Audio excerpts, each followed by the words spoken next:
नमस्ते। Solid facts with Hemant अत्री में आप सबका स्वागत। जैसा आप देख रहे हैं हेमंत सर हमारे साथ मौजूद है, बहुत स्वागत सर। सर, अयोध्या से खबरें लगातार आ रही हैं और लगातार बहुत सारे अपडेट्स भी आ रहे हैं। एक तरफ सरकार चिल्ला चिल्ला करके ये कह रही है कि हम दूध का दूध और पानी का पानी कर देंगे, लेकिन वहां पर जो घटनाएं घटित हो रही हैं वो बिल्कुल इसके उलट है। तस्वीर बिल्कुल इसके उलट है। तस्वीर जो आ रही है वो ये कह रही है कि नहीं, सरकार दूध का दूध और पानी का पानी नहीं कर रही है, बल्कि वो लीपापोती करना चाहती है और कर रही है। इस क्रम में एक बड़ी खबर अब सामने आ रही है कि जो एक आरएमओ, जो रेडियो ऑपरेशन अधिकारी था, 17 साल से जो उसी मंदिर में डटा हुआ था, अब उसका तबादला करके उसको गोरखपुर भेज दिया गया। एक इतना बड़ा कांड जिसमें सीसीटीवी बेहद इंपॉर्टेंट होने जा रहा है, बेहद इंपॉर्टेंट है। सीसीटीवी फुटेज को लेकर के सवाल उठाए जा रहे हैं कि केवल 45 दिनों के ही क्यों है, बाकी कहां है, बैकअप कहां है। और एक इतने महत्वपूर्ण व्यक्ति का ट्रांसफर कर दिया जाता है, तबादला कर दिया जाता है, जो 17 साल से उस पद पर जमा हो। यानी उसे एक एक बात पता थी कि कैसे चोरी होती थी, कौन चोरी करता था, कौन करवाता था। क्या ये डर, इसी डर के चलते ये ट्रांसफर हुआ है? साफ तौर पर हम ये कहें कि लीपापोती ने अब और जोर पकड़ लिया है जो पहले दिन से चल रहा था। राम प्रकाश जी नमस्कार, आपको सारे दर्शक साथियों को भी। ये जो श्रीमान अर्जुन देव थे रेडियो मैसेजिंग अधिकारी, ये आपको पता है कब से तैनात थे अयोध्या में? जब रामलला टेंट में विराजमान थे तब से लेकर के अब 2026 तक, जब वहां पर बहुत बड़ा भव्य मंदिर रामलला का बन गया। उसके बाद लगातार 17, आप सोचिए 17 साल तक एक अधिकारी एक पर्टिकुलर जगह पर तैनात रहता है। आज राम मंदिर की भव्यता का अंदाजा लगाइए आप। 1600 के आसपास कैमरे लगे हुए हैं, सीसीटीवी कैमरे 1600। उन सब की निगरानी का काम, उनके सुपरविजन का काम, उन पर नजर रखने का काम, सीसीटीवी को सुरक्षित रखने का काम, ये सारा किसके जिम्मे आएगा? रेडियो मैसेजिंग ऑफिसर के जिम्मे आएगा कि नहीं आएगा? 2009 से लेकर के अब तक अर्जुन देव की कई बार तैनात ट्रांसफर हुए, लेकिन हर बार ट्रांसफर रुक गया। आपको ये कोई शक पैदा नहीं करता क्या? हाल ही में लखनऊ का ट्रांसफर का आदेश भी इनका निरस्त कर दिया गया था पहले, और अब इनको गोरखपुर भेजा गया है। तो 16 साल से जो व्यक्ति तैनात है, क्या आपको नहीं लगता कि वो भव्य मंदिर बनने के बाद से लेकर के उससे पहले तक पूरा जो भी घटनाक्रम है उसका एक हमराज है? वो तमाम उन चीजों का राजदार है जिनको बहुत सारे लोग छुपाना चाहते हैं। नहीं तो एसआईटी की जो जांच की रिपोर्ट आई है, इनिशियली जो सूत्र बता रहे हैं, उसमें जो इनकी 17 साल से अयोध्या में तैनाती और ट्रस्ट के कामों में दखल का साफ साफ जिक्र है। तो होना तो ये चाहिए था कि ऐसे व्यक्ति को कस्टडी में लेकर इंटरोगेट किया जाए, इन्वेस्टिगेट किया जाए, उसका नार्को एनालिसिस टेस्ट किया जाए। बहुत सारी आपने देखा होगा जो एसआईटी की जांच में जो संकेत मिल रहे हैं, ऑफिशियली तो भी कुछ नहीं है, लेकिन जो संकेत मिल रहे हैं वो क्या है कि इसमें बहुत बड़े लेवल पे कनाइवेंस थी। बिना कनाइवेंस के ये काम हो ही नहीं सकता। जिन 8 लोगों को आपने अरेस्ट किया है उनका स्तर क्या है? आपको क्या लगता है कि जो टिन्नू नाम का ड्राइवर था, जो चंपतराय का करीबी, वो हाथ में वाकी टॉकी सेट लेकर के घूमता था? Can you imagine? तो वैसे ही घूमता था क्या? चाहे वो रेडियो मैसेजिंग अधिकारी ये अपना अर्जुन देव हो, टिन्नू हो या और सारे लोग हो, उन सब के साथ जो चल रहा है, अर्जुन देव को ट्रांसफर कर दिया गया चुपके से, कोई पूछने वाला नहीं है। आपको पता है सीसीटीवी फुटेज गायब है, और 40 सीसीटीवी फुटेज में 70 बार चोरी का जिक्र है, चंदा चोरी का, उसमें सारे सबूत दर्ज है। वैसे में इस व्यक्ति को वहां से ट्रांसफर कर देना, इसके क्या मायने लेंगे आप? कि बहुत बड़े पैमाने पे लिपापोती का कार्यक्रम युद्ध स्तर पर जारी है। अभी तक कभी ट्रांसफर नहीं किया गया, जब ट्रांसफर किया गया तो कभी नहीं गया। अब क्यों धीरे से चुपके से इज आउट कर दिया गया कि कहीं कोई पूछताछ में राज ना उगल दे, कहीं बहुत सारे चेहरे जो है उनके बेनकाब ना हो जाए। तो वो पूरी की पूरी परिस्थिति, और इसीलिए मैंने जब भी आपसे इस बारे में चर्चा की तो एक ही बात कही, यहां पर जो पूरा फोकस है वो चोरों को पकड़ने पे नहीं, चोरों को तो बचाने पे है, नंबर एक। और जो लोग चंदा चोरी की, जो चढ़ावा चोरी की जो बात करें, उनको सबक सिखाने पर। ये कमाल आपने पहली बार देखा होगा कि जो चोरी करने वाले हैं वो बिल्कुल कंफर्ट में है। मुझे एक छोटे से सवाल का जवाब आप भी दीजिए और सारे दर्शक भी सोचे इस बारे में कि ये जो पूरी परिस्थिति बनी, जितने भी ये 8 लोग अरेस्ट हुए, आपने कभी सुना है कि इतने बड़े कांड के अंदर पुलिस उनका रिमांड ना मांगे जल्द से और वो जुडिशियल कस्टडी में चले जाए सीधे? कभी आपने सुना है कि एसआईटी की जो भी औपचारिक जांच थी उससे पहले एफआईआर नहीं थी? तो उसको आप फॉर्मलाइज कैसे करेंगे जब तक आप कस्टडी में सारे का सारा सीन रिक्रिएट नहीं करेंगे, लेकर के उनको सारी की सारी पूछताछ नहीं करेंगे, माल की बरामदगी उनकी मौजूदगी में नहीं करेंगे, कैसे चोरी होती थी, पूरा सीन रिक्रिएशन, वो सारे के सारे जो अपराध अन्वेषण के जो काम थे, जो क्राइम इन्वेस्टिगेशन का जो पूरा एक साइंटिफिक प्रोसेस है, उसको क्यों साइडलाइन कर दिया गया? क्या कुछ समय दिया जा रहा है? उसके बाद वो सारे प्रपंच किए जाएंगे जब सारे के सारे सबूत हटाए जा चुके होंगे। क्या आपको ऐसा शक पैदा नहीं होता? और केवल ये कह देना मुख्यमंत्री स्तर के आदमी का, केवल ये कह देना कि इसमें विरोध करने की जरूरत नहीं है, हम दूध का दूध पानी का पानी करेंगे, तो सारे सबूत आपके पास 7 जून से थे महोदय, आज 30 जून, अभी तक आपने किया क्या व्हाइट वॉश के अलावा? हो क्या रहा है? हिंदुओं की आस्था, और अब जिस तरीके से राज्य के तमाम एरियाज के अंदर जो बवाल हो रहा है और जिस तरीके से पुलिस कठोरता से सामने आ रही है, तो आप समझ लीजिए सरकार की प्रायोरिटीज क्या है। वरना तो सीधी सीधी बात थी, जितने भी ट्रस्टीज हैं जिनके नाम आ रहे हैं उनको फटाफट जाकर के और अंदर करते, पूछताछ करते। आप सोचिए कि किस तरीके से चंपत राय कितने कितने कितने सैनिक उनसे अपने निजी गार्डों से घेरे रहते थे, वो सारे का सारा था। एक नंबर में कितना सुरक्षा के नाम पर जा रहा था, जहां इतनी सुरक्षा हो चप्पे चप्पे पे, वहां करोड़ों रुपए का चढ़ावा चोरी हो गया। ये अपने आप में बहुत ही, क्या कहिएगा इसको, और एक बहुत इतनी बड़ा इतनी कांड। सुरक्षा के बाद वहां प्राइवेट गार्ड्स की इतनी बड़ी संख्या में तैनाती, और वो भी जी भारतीय जनता पार्टी के एक पूर्व सांसद की एजेंसी की, और ये सारी चीजें उनकी देखरेख में चल रही थी। सर, आपने पुलिस का जिक्र कर दिया, तो एक एक चीज और दिखाएं, जिस तरीके से पुलिस एक्टिव है और अब दमन पर उतर गई है, उतारू है। जाहिर सी बात है कि पुलिस को बिना किसी आदेश के तो पुलिस ये नहीं कर रही होगी। कांग्रेस के जो प्रदेश अध्यक्ष हैं अजय राय उत्तर प्रदेश के, और उनके साथ तमाम सांसदों की एक टीम अयोध्या जानी थी, उनको दर्शन करना था। अयोध्या पहुंचे, और पहुंचने के साथ ही अलग अलग जगहों पर तो जो सांसद थे उनको हाउस अरेस्ट किया गया। कांग्रेस अध्यक्ष प्रदेश अध्यक्ष वहां पहले पहुंच गए थे, तो उनको गिरफ्तार कर लिया गया। उनकी एक बाकायदा उन्होंने क्लिप जारी करके ये बताया है कि वो अयोध्या क्यों गए थे। मैं दर्शकों को सुनवा भी देता हूं, फिर वापस दूसरे सवाल पर आता हूं आपके पास। सुनाइए जरा अजय राय की बात को। लोग प्रभु भगवान श्री राम का दर्शन करना चाहते थे, पर आज भाजपा की सरकार ने हम लोगों को अरेस्ट करके आचार्य नरेंद्र देव कृषि विश्वविद्यालय के गेस्ट हाउस से बंद किया हुआ है, और हमारे सभी साथियों को बंद किया हुआ है। हम सब लोग भगवान के दरबार में जाकर उनसे प्रार्थना करते कि भगवान, जो आज ये चढ़ावा चोरी, चंदा चोरी और ये जो जमीन के घोटाले आपके इस पवित्र नगरी में हो रहे हैं, इनको सद्बुद्धि दें कि भाजपा के लोग, आरएसएस के लोग जो आपके नाम पर पूरे देश में आए, इनको सद्बुद्धि मिले और ये सही काम करें। और उस वहां जाने से भी भाजपा सरकार घबरा गई कि जानती है जो चढ़ावा चोरी करने वाले लोग, उनकी पोल खुलेगी, इस नाते हम लोगों को रोका गया है। हम सब लोग की मांग है कि ये जो छोटे कर्मचारियों को जो जेल भेजा गया, इनका पुलिस रिमांड ले, इनसे पूछताछ करे, और जो बड़े लोग हैं, निपेंद्र मिश्रा जो चेयरमैन है, जो प्रधानमंत्री के प्रधान सचिव रहे 5 साल, अनिल मिश्रा जो उस भ्रष्टाचार में लिप्त हैं, चोरी में, गोपाल राव, चंपत राय, बंसल और एक गोविंदगिरी, ये सब लोगों के खिलाफ मुकदमा दर्ज हो, उनको जेल भेजा जाए, उनके खिलाफ कार्रवाई हो, और ट्रस्ट को तत्काल भंग किया जाए। ट्रस्ट जो है वो परम पूज्य शंकराचार्य के द्वारा वहां पे लोग नामित हों, जो धर्म के लोग हों, अयोध्यावासी, खास करके उसमें अयोध्या के लोगों को, क्योंकि भगवान राम की सेवा अयोध्या के लोग करते चले आ रहे हैं पीढ़ियों से, अयोध्या के लोग उसमें शामिल हो ट्रस्ट में, यह हमारी मांग है। और तत्काल इन चोरों को, जो चढ़ावा चोर हैं, चंदा चोर हैं, जो भगवान राम का पैसा खा गए, माँ के आंचल का पैसा खा गए, जो माँ अपने आंचल में पैसा बांधकर पल्लू में जाकर चढ़ाती है, उसका पैसा खा गए, इनके खिलाफ तत्काल कार्रवाई हो, ये मेरी मांग है। सर, ये जो गिरफ्तारियां हुई हैं, आखिर इस गिरफ्तारी को करके क्या रोक लेंगे आप? क्या इससे जनता के बीच ये मैसेज जाना बंद हो जाएगा कि जो भारतीय जनता पार्टी और जो राष्ट्रीय स्वयंसेवक संघ है, उसने मिल करके चढ़ावा को लूटा है? क्या इनको गिरफ्तार कर लेने से ये मामला दब जाएगा, खत्म हो जाएगा? आखिर गिरफ्तारी की जरूरत क्यों पड़ गई? राम प्रकाश जी, एक छोटी सी बात याद है आपको? कुछ दिन पहले श्रीमान अरविंद केजरीवाल जी गए थे वहां पर, याद है ना आपको? जी, उस दिन तो 26 जून को उस दिन तो ऐसा कोई सीन क्रिएट नहीं हुआ। उन्होंने बाकायदा अच्छे से मंदिर के दर्शन किए, प्रॉपरली वहां पर बाइट दी, और उसके बाद वो चले गए आराम से। तो क्या अजय राय अरविंद केजरीवाल से भी ज्यादा नुकसानदायक है क्या, या कोई और बात है? इस चीज को आपको समझना पड़ेगा, इसके पीछे मंशा क्या है वो समझना पड़ेगा।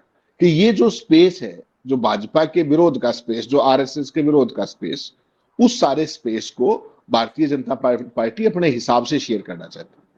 ये एक सवाल छोड़ रहा हूं मैं दर्शकों के सामने। दूसरा, राम मंदिर में जब तक आप कानून व्यवस्था को हाथ में ना लो, दर्शन करने का अधिकार तो सबको है।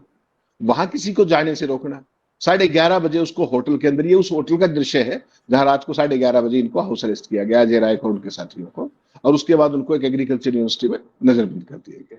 इनमें से कोई सी भी चीज अरविंद केजरीवाल जी के साथ क्यों नहीं? केवल इस पर एक विचार करना चाहिए आपको, हमको और सारे देशवासियों को कि ये हो क्या रहा है। ये बेसिकली क्या है कि चोरी लगातार चलती रही तो कहीं कोई दिक्कत नहीं थी।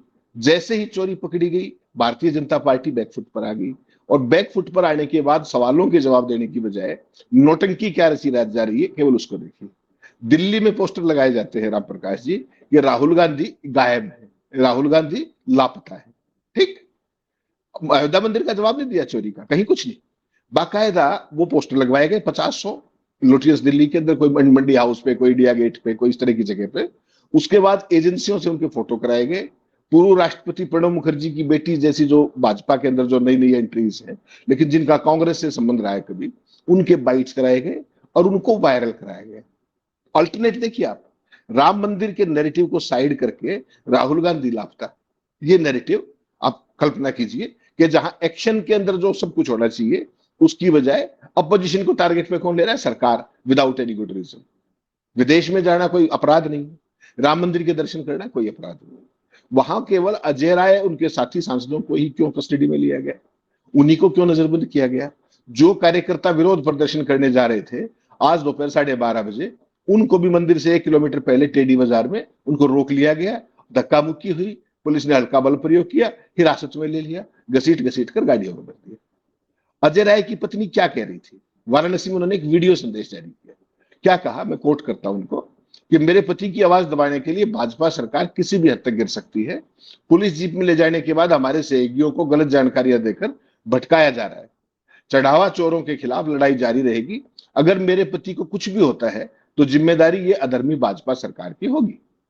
तो आप ये बताइए कि जो राष्ट्र के लेवल पे दूसरी सबसे मुख्य विपक्षी पार्टी है, उसके अध्यक्ष को या तो वो लॉ एंड ऑर्डर हाथ में ले रहा हो या कोई उस तरह का सीन क्रिएट कर रहा हो। ठीक, उससे पहले ही ना केवल यहां उत्तर प्रदेश के तमाम जिलों के अंदर जहां भी कांग्रेसियों ने ये सब करने की कोशिश की, आवाज उठाने की कोशिश की, उन सबको हिरासत में ले लिया गया। तो उत्तर प्रदेश में तो कांग्रेस के पल्ले भी कुछ बहुत लंबा चौड़ा नहीं है। वहां जो कुछ भी है सपा के साथ मिलकर के, आइसोलेशन में तो कांग्रेस का क्या है, लंबा चौड़ा कुछ भी नहीं। उसके बावजूद केजरीवाल को जाने दो और कांग्रेसियों को रोक लो। तो ये पिक एंड चूज नहीं है कि अपोजिशन भी हम ही तय करेंगे कि किसका विरोध की आवाज कितनी जाने दी जाए, कितनी नहीं दी जाए। यही हम हमेशा कहते हैं कि भारतीय जनता पार्टी अब इस देश के अंदर कंप्लीट नैरेटिव कंट्रोल को छोड़ करके कंप्लीट नैरेटिव कमांड करना चाहती है कि चोरी भी होती रहे, कोई समस्या नहीं है, कोई विरोध की आवाज भी ना उठाए, मीडिया तो उस पर बोलेगा नहीं, और कौन कितना विरोध करे ये भी हम ही तय करते। ये एक नई परिस्थिति है और वास्तव में आज भाजपा और आरएसएस की स्थिति, अगर रामप्रकाश इस देश में मीडिया हो ना, अगर इस देश में मीडिया हो, ये जो भगवान राम वाला जो मसला है, ये भाजपा और आरएसएस को मुंह दिखाने लायक नहीं छोड़ा इसने, ये सच है। उसके बावजूद भी 7 तारीख से लेकर इसी मसले से तो जन्म हुआ, इसी मसले को लेकर के तो आगे बढ़े, इसी मसले को बढ़ाते बढ़ाते तो आज सत्ता में बैठे, और सत्ता में बैठने के बाद क्या कर रहे हैं वो देश देख रहा है। सर एक चीज और है, जो रीना राय ने कहा है अजय राय के लिए, अपने पति के लिए, वो तो सीधे सीधे ऐसा साउंड कर रहा है कि जैसे उन्हें जान का खतरा बन गया, उनकी जान पर बन आई हो। क्या वो ऐसा साउंड नहीं कर रहा है? क्या एक ऐसे मामले में जहां धर्म का मामला हो, आस्तिकता का मामला हो, आस्था का मामला हो, वहां पर भी जान का खतरा हो सकता है? कहीं वहीं पर ज्यादा खतरा हो सकता है, जहां इनकी पुराने की पूरे का पूरा जो प्रोपेगेंडा सिस्टम है वो सवालों के घेरे में आएगा, अंडर क्लाउड आएगा, उसमें क्वेश्चन मार्क लगेंगे। तो वो तो सबसे बड़ी दिक्कत है ना इनकी they have completely lost the face. आप मुझे एक बात बताइए, मोहन भागवत ने अब तक एक शब्द कहा क्या कि चंदा चोरी को लेकर के क्या परिस्थिति है? प्रधानमंत्री जी ने एक शब्द कहा क्या? उन्होंने ही तो सारे ट्रस्टी अपॉइंट किए थे भाई, या आपने किए थे, मैंने किए थे।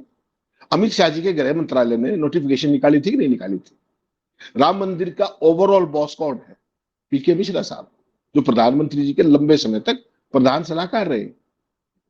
होना क्या चाहिए था कि जो इमीडिएट यहां पर जो लोग तैनात हैं ट्रस्ट के, क्या उनका नार्को एनालिसिस नहीं होना चाहिए था, अगर आप निष्पक्ष हैं तो, या निष्पक्ष दिखना भी चाहते हैं तो? उसकी बजाय आप 8 ऐसे लोगों को पकड़ना जिनका पता आपको नहीं मालूम, जिनके पिता का नाम आपको नहीं मालूम, और उनका पुलिस रिमांड ना मांगना। ये क्या कहता है? ये कहता है कि सरकार डेस्परेटली इस पूरे मामले को पर्दे के पीछे धकेलना चाहती है जितना जल्दी हो सके। उसके बावजूद भी अगर मीडिया में कुछ सवाल उठ रहे हैं तो उसका एक सिंपल सा कारण ये है कि आप जैसे तमाम साथी जो सोशल मीडिया पे है, जो हिंदुओं की आस्था से कहीं ना कहीं जुड़े भी हुए, वरना तो आप एक बात बताइए ना, 110 करोड़ हिंदुओं को 20 करोड़ मुसलमानों का डर दिखा करके पिछले 37 साल से कौन राजनीति कर रहा है? भाजपा कर रही है, कोई और कर रही है? 20 करोड़ मुसलमान और 110 करोड़ हिंदू, और हिंदू खतरे में है। ये नैरेटिव किसका है? कोई इसको यकीन करे? कोई आदमी समझता है इस देश की बात को? सब कुछ प्रोपेगेंडा के शोर में दबा दिया गया है। मूल सवाल राम प्रकाश जी ये है कि यहां पर जो चंदे की डकैती हुई है, जो चढ़ावे की डकैती हुई है, उसका दोषी कौन है? आप केवल एक बात की कल्पना कीजिए, धीरेन्द्र शास्त्री जैसा व्यक्ति, जिसको प्रधानमंत्री अपना छोटा भाई कहता हो, वो तो सारे देश की पर्ची निकालता है ना? निकालता कि नहीं निकालता? धर्म के नाम पर जो भी इन्होंने आडंबर रचे हैं, उसका एक बहुत महत्वपूर्ण पुर्जा है धीरेन्द्र शास्त्री। उसने क्या कहा कि मैं इस मामले में नाम नहीं बता सकता। ब्रजभूषण शरण सिंह, जिसके कारण पूरे देश की जो पहलवान बेटियां थी, जिनको सड़कों पे घसीटा गया संसद के साथ में, वो ये कहता है कि नामों पे चर्चा करना ठीक नहीं है, वो बहुत ताकतवर लोग हैं। जिन भाजपा का इको सिस्टम के ब्रजभूषण शरण सिंह, उन्हीं का साधु ये पर्ची निकालने वाला धीरेन्द्र शास्त्री, अगर वो उनके नाम नहीं बता पा रहे तो आप समझ नहीं रहे क्या? अगर कोई भी और व्यक्ति, यहां तो मंदिर पे तो कंप्लीट कंट्रोल किसका है? बीजेपी का और आरएसएस का है, विश्व हिंदू परिषद का है। जवाब दो भाई। 8 लोगों को, छुटभइयों को पकड़ने से क्या ही हो जाएगा? अब उन तमाम लोगों पर सवाल उठवाया जा रहा है।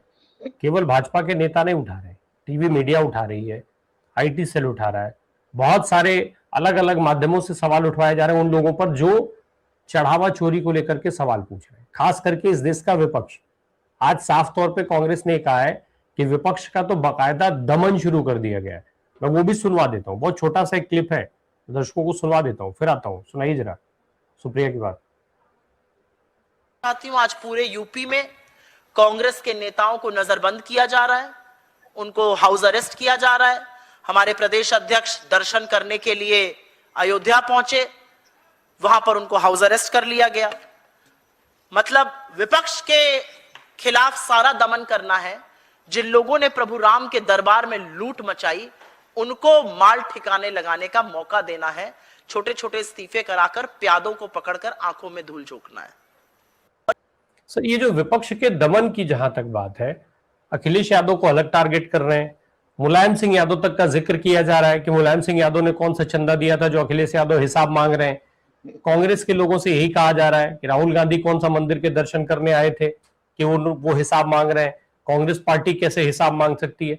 मतलब ये क्या चल रहा है? एक तरफ विपक्ष का दमन, दूसरी तरफ उनके सवाल पूछे जाने पर समस्या। ये क्या खेल है? ये क्या चल रहा है? क्यों चल रहा है ये? राम प्रकाश जी, ये गजब का कुतर्क है। यानी कि आपने पूरे देश से चंदा इकट्ठा किया, पूरे देश के हिंदुओं की आस्थाएं राम मंदिर से जुड़ी हुई, प्रभु राम से जुड़ी हुई, वो चंदा आप डकार जाओगे, उस पर कोई सवाल पूछेगा तो रामद्रोही होगे।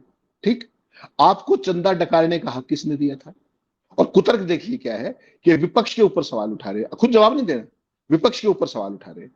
आप एक बात है, अगर आपका ये कुतर्क ठीक है संगी भाइयों का कि भाई इनका तो उसमें कोई था नहीं, तमाम ये मीडिया के जो आपके पमेरिन है वो भी इस तरह का एजेंडा रोज रात को सेट करते हैं आईटी सेल के कहने से कि ये तो बीजेपी आरएसएस विश्व हिंदू परिषद ने बनाया था, तो बनाया था लूटने के लिए है। और अगर तुमने बनाया था तुम वो करोगे, तो केवल एक जवाब दीजिए आप, 1947 से पहले भाजपा तो थी नहीं, आरएसएस और इनके तमाम ये जो मित्र संगठन जितने भी थे, ये अंग्रेजों के साथ थे, भारत के आंदोलन, आजादी के आंदोलन में थे, विशुद्ध तौर पर अंग्रेजों के खुफियागिरी करते थे, उनके साथ थे, भारत छोड़ो आंदोलन का विरोध करते थे नहीं करते थे। इसका मतलब इनको तो फिर नेहरू जी को भारत में पॉलिटिक्स करने से बैन कर देना चाहिए था, या नहीं करने देना चाहिए? जब तुम देश की आजादी में ही कहीं नहीं थे, अंग्रेजों के साथ थे, तो तुम जाओ ना ब्रिटेन साथ में, यहां पर तुम्हें राजनीति करने का हक उस लोकतंत्र ने तो दिया। और आज अगर तुमने जो ये इतना बड़ा वो ड्रामा छेड़ करके, हिंदुओं की आस्था का वो करके देश में अरबों खरबों रुपए इकट्ठे किए, और अब तुम्हारी चोरी पकड़ेगी तो तुम विपक्ष पर निशाना साधोगे। ये कौन सा मतलब तर्क कौन सा है? आप केवल इसकी, क्योंकि आपके पास सवालों के जवाब नहीं। जब जवाब नहीं है, तर्क नहीं, तो कुतर्क पे आ जाइए। प्रोपेगेंडा तुम्हारे पास है, मीडिया तुम्हारे पास है, शर्मनिरपेक्ष वैसे हैं वो, उनको किसी चीज की चिंता नहीं, तो फिर कुछ भी चलाते जाइए, विपक्ष को सवाल पूछा जाएगा। मुलायम सिंह यादव अगर इतने बड़े अपराधी थे, सब कुछ थे, तो मुलायम सिंह यादव को पद्म पुरस्कार किसने दिया? राम प्रकाश राय ने दिया था या मोदी सरकार ने दिया था? शरद पवार की पार्टी को नेचुरल करप्ट पार्टी कहते हो, उनको पद्म पुरस्कार किसने दिया? ये कैसा दोगलापन है वो अपने राम प्रकाश भाई? ये तो समझना चाहिए ना कि जब तुम्हें सूट करता है वो चोर हो गए, तुम्हें जब सूट करता है तो वो शाह हो गए। ये कैसे चलेगा? ये इस देश में सीधा किसी सवाल का है। मंदिर दर्शन ना जाना, चंदा ना चढ़ाना, क्या किसी को चोरी करने का लाइसेंस दे देता है? मान लीजिए मैं मंदिर नहीं गया, आप नहीं गए, हालांकि मैं तो पहले दिन का गवाह हूं, लेकिन मान लीजिए किसी ने अगर चंदा नहीं दिया है, तो क्या मुझे चोरी करने का लाइसेंस मिल जाता है? एग्जैक्टली यही बात हमारे देश के लोगों को समझनी है। बस तमाम लोगों ने राहुल गांधी को सलाह दी कि आपको इस मुद्दे पर बोलना चाहिए और इसको पूरे मामले को एग्रेसिवली टेकअप करना चाहिए। राहुल ने आउटराइटली मना क्यों किया? राहुल गांधी का एक ही लाइन थी कि मैं केवल और केवल जन सापेक्ष मुद्दों की राजनीति करूंगा, राजनीति के धर्म पे बात करूंगा, धर्म की राजनीति भाजपा को मुबारक। तत्काल तौर पर पिछले 15 साल से 14 साल से भाजपा इसकी लाभार्थी है सबसे बड़ी, लेकिन जो धर्म की राजनीति करके यहां तक आए थे, उस धर्म ने ही आज उनको के चौराहे पे लाके खड़ा कर दिया, उनको एक्सपोज कर दिया। क्या भाजपा, क्या आरएसएस, क्या विश्व हिंदू परिषद, क्या इनके इतने बड़े बड़े ट्रस्टी आज कोई जवाब देने की स्थिति में है? और सवाल पूछने वालों को जलील करना, उनको डिमीन करना। जो व्यक्ति रामप्रकाश जी, जो व्यक्ति संविधान की शपथ लेकर के मुख्यमंत्री के पद पर बैठा है, वो उसके ऊपर इस पूरे काम को जांच करा करके दोषियों को सजा देने की जिम्मेदारी है नहीं, या सवाल पूछने वालों को हाउस अरेस्ट करने की जिम्मेदारी है? ये कौन से संविधान में लिखा हुआ है कि जो विपक्ष अपनी आवाज? ये कहा जा रहा है कि नरेंद्र मोदी अपनी चुप्पी तोड़े, मोहन भागवत इस पर रिएक्शन दें, राहुल गांधी भी चुप है। क्या राहुल गांधी आखिर इसमें पार्ट क्यों नहीं कर रहे हैं? क्या केवल ये कह देने से काम चल जाएगा कि नहीं नहीं धर्म की राजनीति भाजपा को मुबारक हो? नहीं, अगर राहुल गांधी इससे एकदम किनारा कर रहे होते तो अजय राय और जितने भी बाकी सांसद हैं वो आपको नहीं दिखाई देते। जो लोकल लोग हैं वो जन भावनाओं के मुद्दे पर लोगों के साथ इंटरेक्ट करें, सारी बात करें, वहां तक समझ में आती है। अगर राहुल गांधी इस मामले में डायरेक्टली इन्वॉल्व होते हैं तो फिर वही आरोप उन पे लगेगा कि वो भी धर्म की राजनीति करने आगे। तो बेसिकली वो जन सापेक्ष, इसमें भी जन सापेक्षता जुड़ी हुई, ऐसा नहीं, लेकिन इसमें जो मेन फ्रंट है वो धर्म का कहीं ना कहीं। तो जो लोग, जो स्थानीय लोग हैं, चाहे अजय राय हों, चाहे वो बाकी अपने जो शर्मा है और बाकी, ये सारे के सारे लोग वहां पर हैं। कांग्रेस पार्टी तमाम जिलों के अंदर बीजेपी के जो खिलाफ कर रही, प्रदर्शन कर रही, आंदोलन कर रही है, सारी बात कर रही। तो इसमें बेसिकली क्या है कि लोकल यूनिट को उन्होंने इंडिपेंडेंट छोड़ा कि जो आप करना चाहें करें। प्रियंका गांधी ने चंदा चोरी के ऊपर बाकायदा लंबा चौड़ा ट्वीट किया। ऐसा नहीं है कि परिवार अलूफ है उससे, लेकिन उस पर डायरेक्ट फोर फ्रंट पर आने की बजाय लोगों की आस्था का मामला है ये। आप ये सोचो कि जो व्यक्ति राम के नाम पे राजनीति करते हो और राम, प्रभु श्री राम का ही अगर चढ़ावा चाट जाएंगे तो उन्होंने इस देश की क्या गत की होगी, इस देश के खजाने की क्या गत कर रहे होंगे। आज तो 22-23 राज्यों में सरकार है राम प्रकाश जी, वहां पर हो क्या रहा होगा? जो प्रभु श्री राम को नहीं बख्श रहे, वो आम आदमी को, देश के खजाने को क्या हालत कर रखी होगी उन्होंने। उसकी भी तो एक सवाल जो लोगों के बीच में आना चाहिए ना। पीएम केयर्स को ये नहीं छोड़ते, वहां का हिसाब नहीं देते, चंदे का हिसाब ये नहीं देते। आप कल्पना तो कीजिए ना, जब राम मंदिर बनना शुरू हुआ, जो अयोध्या में जमीनों का स्कैंडल था, सबको पता है कौन लोग थे।